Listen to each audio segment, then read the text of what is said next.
कर्पूरगौरं करुणावतारं संसारसारं भुजगेन्द्रहारं सदा वसन्तं हृदयारविन्दे भवं भवानी सहितं नमामि भवं भवानी सहितं नमामि।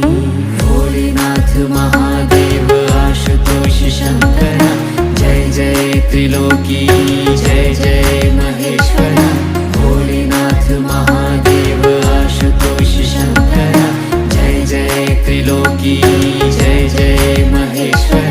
ब्रह्मा मुरारी सुरार्चितलिङ्गं निर्मलभासितशोभितलिङ्गं जन्मज दुःखविनाशकलिङ्गं तत्प्रणमामि सदा शिवलिङ्गम्।